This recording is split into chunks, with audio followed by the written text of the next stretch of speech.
The champagne glass slipped from Margaret Whitfield's manicured fingers the moment Dean Martin spoke the words that would destroy her social empire. It was November 20th, 1965, in the Crystal Chandelier Ballroom of the Beverly Hills Hotel, and Margaret had just finished her speech denouncing Dean as a corruptor of American womanhood in front of 300 of California's most influential citizens. What she hadn't expected was for Dean to rise from his table, walk to the microphone, and calmly explain to the assembled elite exactly why Margaret's crusade against immoral entertainment was really about silencing women who dared to think for themselves. The crystal hitting the marble floor was just the beginning. By the time Dean finished speaking, Margaret's entire movement would lie in ruins. The Beverly Hills Hotel's Crystal Ballroom existed as a temple to California aristocracy, where old Hollywood money mixed with new aerospace fortunes beneath chandeliers that had witnessed the rise and fall of empires. Cream-colored silk wallpaper framed oil paintings of pastoral scenes that had never existed in Southern California, while Persian rugs muffled the footsteps of women whose jewelry could fund small nations. The November evening carried the crisp scent of approaching winter through floor-to-ceiling windows that overlooked gardens, manicured to perfection, each hedge and rosebush positioned to create an illusion of natural beauty that required armies of gardeners to maintain. Margaret Whitfield commanded this world with the absolute authority of someone born to privilege and married to power. At 53, she possessed the kind of brittle elegance that came from decades of charity luncheons and political fundraisers, her silver hair styled into a helmet that could survive nuclear war, her Chanel suits worn like armor against a world that occasionally forgot to show proper deference. Margaret's husband owned the largest construction company on the West Coast, building the shopping centers and housing developments that were transforming California from agricultural paradise to suburban empire. But Margaret's true power came from her position as president of the Ladies' Auxiliary of Moral Guidance, an organization that sounded quaint but wielded influence throughout the entertainment industry. The Ladies' Auxiliary had been founded in 1962 with the stated mission of protecting American family values from the corrupting influence of modern entertainment. In practice, this meant organizing boycotts of television shows, pressuring sponsors to withdraw support from programs deemed inappropriate, and lobbying politicians to investigate entertainers whose content challenged traditional moral standards. Margaret had built the organization from 12 concerned mothers into a network of over 3,000 wealthy women whose husbands controlled banks, television networks, advertising agencies, and political organizations throughout Southern California. Dean Martin had been in Margaret's crosshairs for 8 months, ever since his television variety show began featuring what she considered dangerously progressive content. Not overtly political material. Dean was too smart for that, but subtle challenges to traditional gender roles that Margaret found deeply threatening. When Dean performed duets with female guests, he treated them as equals rather than ornaments. When he told jokes about marriage and relationships, he often portrayed women as the intelligent partners and men as lovable but incompetent husbands. Most disturbing to Margaret, Dean's show attracted female viewers who seemed to enjoy seeing a man who respected women's intelligence and independence. The campaign against Dean had begun quietly, with Margaret's organization sending letters to television executives expressing concern about the moral messages being transmitted to American families. When the letters were ignored, the Ladies' Auxiliary had escalated to sponsor boycotts, organizing their members to stop purchasing products advertised during Dean's show. Several smaller advertisers had pulled their support, but the major sponsors, cigarette companies, alcohol brands, and automotive manufacturers, had remained loyal, apparently believing that Dean's audience was more valuable than Margaret's disapproval. Margaret's frustration had grown with each failed attempt to pressure Dean off the airwaves. She had organized protest pickets outside NBC studios, held press conferences denouncing the moral decay promoted by so-called entertainers, and even lobbied congressional representatives to investigate whether Dean's show violated federal decency standards. But Dean's popularity continued to grow, particularly among women viewers who found his relaxed masculinity refreshing compared to the domineering male characters that dominated most television programming.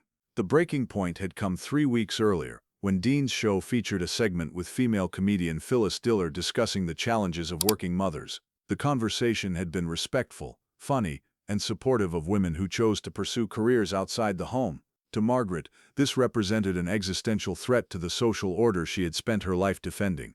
If women began believing they deserved equality in professional settings, if they started expecting respect and independence in their personal relationships, the entire structure of traditional society might collapse. Margaret had decided to make the November charity gala her final assault on Dean Martin's career. The event, nominally organized to raise funds for children's literacy programs, would draw the most influential people in Southern California: studio executives, network presidents, major advertisers, and political figures whose support could make or break entertainment careers. Margaret had arranged to be the evening's keynote speaker, using her platform to deliver what she intended as a death blow to Dean's television show. Dean Martin had attended the gala reluctantly, knowing that his presence would provide Margaret with a perfect target for her speech, but unwilling to let her attacks go unanswered. He sat at a table near the back of the ballroom, accompanied by Frank Sinatra and several other entertainers who had also found themselves on Margaret's list of moral threats to American society. They had watched Margaret work the crowd during the cocktail hour, her voice carrying across the ballroom as she spoke with television executives and advertising directors about the responsibility of media companies to uphold traditional family values. The evening's program had proceeded through the usual charity gala routine: dinners served on china that cost more than most people's cars, speeches from philanthropists whose generosity was matched only by their desire for social recognition, and carefully orchestrated entertainment that offended no one and inspired nothing. Margaret's speech had been scheduled as the evening's climax, positioned after dessert, when the audience would be relaxed and receptive to her message.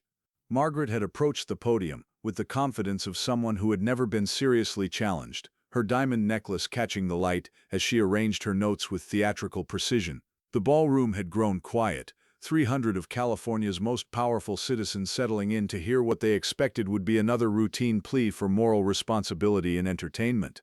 "Ladies and gentlemen," Margaret had begun, her voice carrying the authority of absolute conviction, "we gather tonight ostensibly to support childhood literacy, but I believe we must also address the growing threat to childhood innocence posed by the entertainment industry." The audience had shifted uncomfortably, sensing that the evening was about to take an unexpected turn. "There are performers," Margaret had continued, her gaze settling briefly on Dean's table, "who use their platforms not to elevate and inspire, but to corrupt and degrade, who promote values that undermine the very foundation of American family life." Margaret's voice had grown stronger as she warmed to her theme, decades of frustrated moral outrage pouring into her words. "These so-called entertainers present themselves as harmless, as merely providing innocent fun for American families. But beneath the surface charm lies a dangerous agenda: the systematic destruction of traditional gender roles, the encouragement of women to abandon their sacred duties as wives and mothers, the promotion of moral relativism that threatens the very fabric of our society." The discomfort in the room had become palpable, but Margaret had pressed on, her speech building toward its intended climax. "I speak tonight of Mr. Dean Martin, whose television program has become a weekly assault on everything decent Americans hold dear. Under the guise of variety entertainment, Mr. Martin promotes a worldview that treats women as equals to men in professional settings, that celebrates female independence over feminine submission, that encourages wives to question their husband's authority." Margaret had paused here, allowing her words to sink in before delivering what she intended as the killing blow. "Dean Martin is not merely an entertainer, he is a corruptor of American womanhood, a seducer who convinces women to abandon their natural roles in pursuit of selfish ambitions. His show is a Trojan horse, delivering feminist poison wrapped in the appealing package of music and comedy." The silence that followed had been absolute, broken only by the sound of Margaret's champagne glass slipping from her suddenly nerveless fingers as Dean Martin rose from his seat and began walking toward the podium. Dean's movement through the ballroom had been unhurried, almost casual, but every eye in the room had followed his progress. He had stopped at the foot of the stage, looking up at Margaret with an expression of polite interest. "Margaret," Dean had said, his voice carrying easily through the silent ballroom, "that was quite a speech, very passionate, very revealing. Would you mind if I responded?" Margaret had gripped the podium, her knuckles white against the polished wood. This wasn't part of her plan. Dean was supposed to be shamed into silence, not given a platform to defend himself. "I think you've said quite enough for one evening, Mr. Martin," she had managed, her voice tight with barely controlled panic. "Actually, I don't think I've said anything yet," Dean had replied, walking up the steps to the stage, "but I'd like to, if you'll permit me." Without waiting for permission, Dean had gently moved Margaret aside and taken control of the microphone. The ballroom had remained absolutely silent, 300 powerful people waiting to see how this unprecedented confrontation would unfold. Ladies and gentlemen, Dean had begun, his voice calm and conversational. I want to thank Mrs. Whitfield for her fascinating speech. It's not often that someone explains so clearly what they're really afraid of. Margaret had remained on the stage, unable to leave without appearing to flee, but equally unable to regain control of the situation. Mrs. Whitfield is concerned about my television show, Dean had continued. She believes it promotes dangerous ideas about women. She thinks it's wrong for me to treat female guests as intelligent equals. She's worried that women might watch my show and get the crazy idea that they deserve respect and independence. Dean had turned slightly, acknowledging Margaret's presence with a slight smile. What Mrs. Whitfield doesn't understand is that I'm not promoting anything radical. I'm just treating women the way I was raised to treat them, with courtesy, respect, and recognition of their intelligence.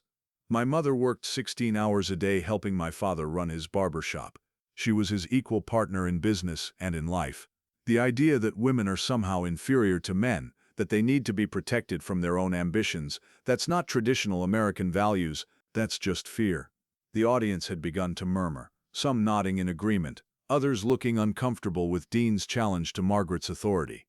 But let me tell you what I think is really happening here, Dean had said, his voice taking on a harder edge. Mrs. Whitfield isn't concerned about moral corruption. She's concerned about competition. Margaret had started to interrupt, but Dean had held up a hand to stop her.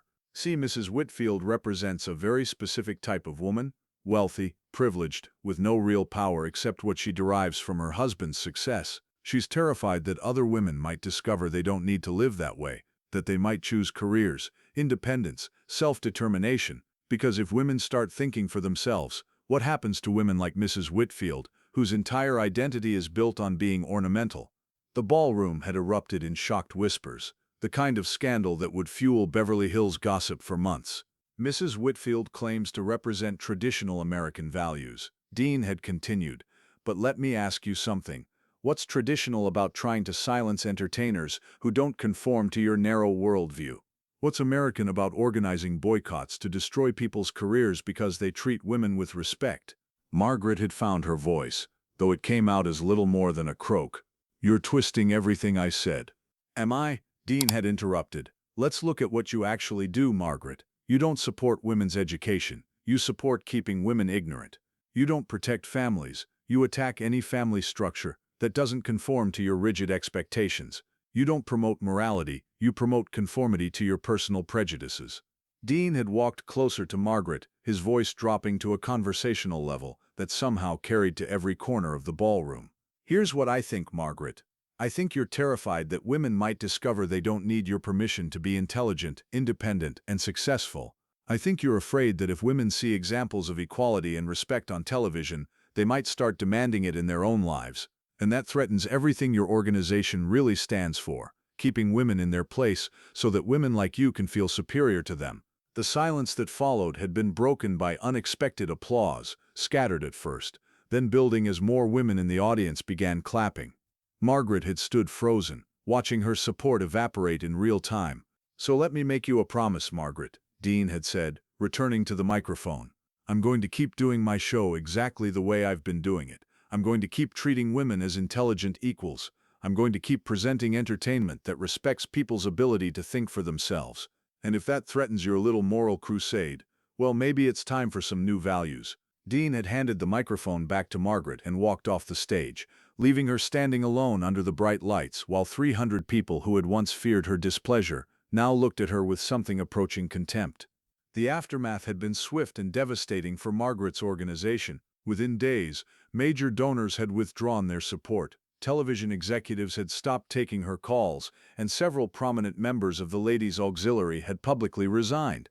Margaret's husband, embarrassed by his wife's public humiliation, had quietly suggested that she might want to focus her energies on less controversial charitable activities. The boycott against Dean's show had collapsed immediately, with several sponsors actually increasing their advertising purchases to demonstrate their support for his message of equality and respect.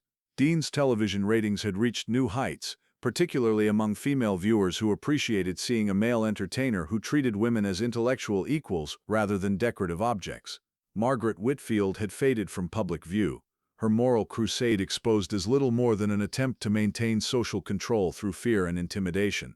The Ladies' Auxiliary had disbanded within 6 months, its membership scattered to less controversial charitable organizations, where they could pursue philanthropy without trying to impose their personal prejudices on the entertainment industry.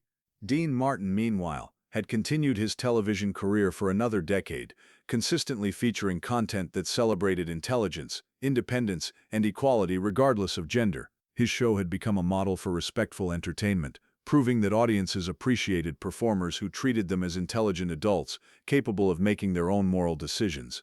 Years later, when asked about his confrontation with Margaret Whitfield, Dean had simply said, "Some people confuse tradition with oppression, and morality with control. Real American values include the right to think for yourself and the freedom to choose your own path." That's what I was defending that night. Not just my show, but everyone's right to be treated with respect and dignity.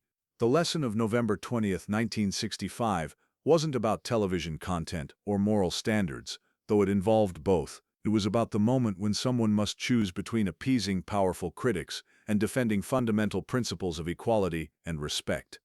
It was about the recognition that moral authority comes not from social position or organized pressure, but from genuinely caring about human dignity. Margaret Whitfield had built her campaign on the assumption that moral rhetoric could disguise personal prejudice, that claims about protecting women could justify controlling them. She discovered, in the Crystal Ballroom of the Beverly Hills Hotel, that some people refuse to accept the premise that respect and equality are dangerous to traditional values.